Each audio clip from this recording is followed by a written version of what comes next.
Hey, what's up everyone? Danny and Alex. In this tutorial, let's look at the side control position. So check it out. All right, so from the side control position here, there's gonna be a couple of variations you can hold your opponent, all right? So number one is gonna be the arm positioning, right? So of course, everything is gonna be chest to chest, but now the limbs from the legs as well as the arms could have variations from here. So the first one here is the over-under, all right here like he's holding right now, and he's going palm to palm. That's a great control with the knees in tight. The other option, he could spread and sprawl one of his legs and now bring this hand at the hip, right?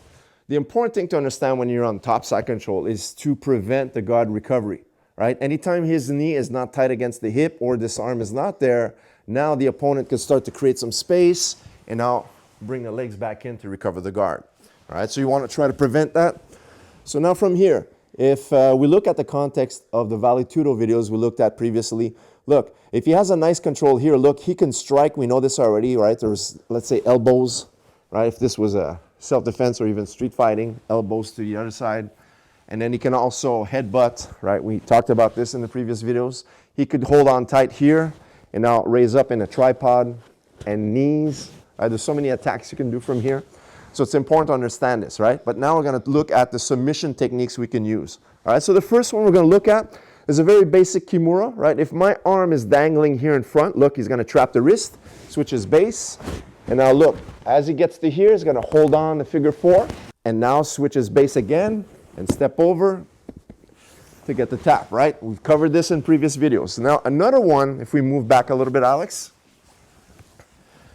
is going to be the belly down far side armbar, right? So it's just a fancy word of saying we're gonna dive across and catch this arm, right? So what we're gonna do here, look, if the arm is dangling like this, watch, he's gonna go over with this arm, reach across for the wrist and trap it like a figure four. And now what he needs to do is take this top leg and move it up behind my neck. And look, he's gonna go belly down, pressure in, and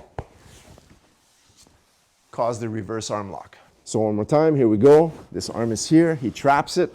Now look, make sure the elbow is locked in and make sure you're framing it, not too high around the wrist. Now look, a lot of times the head's gonna be off the mat because I'm trying to alleviate that pressure. Watch the top leg, it's gonna go around and cover underneath the head.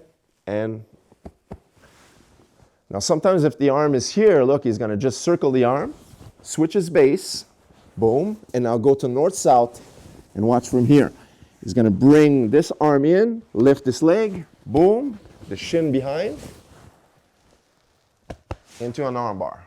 So here we go once again. Sometimes the arm is here, so we're gonna circle it, switch our base, step over, bring the arm up, step, and fall into the arm bar. All right, so another one we're gonna do, look, he's gonna attack this arm once again. He's gonna trap it here like the telephone arm bar. And now he's going to sit up, one, bring his shin across, and pass this leg over the head, and now have a seat. And look, reverse arm bar from here. So one more time, here we go. The arm is here, he traps it, seizes everything tight, brings the shin across, one, and passes the other leg over. And now here, look, it's very important to hold the wrist tight against your neck, and now from here, just crank against the elbow.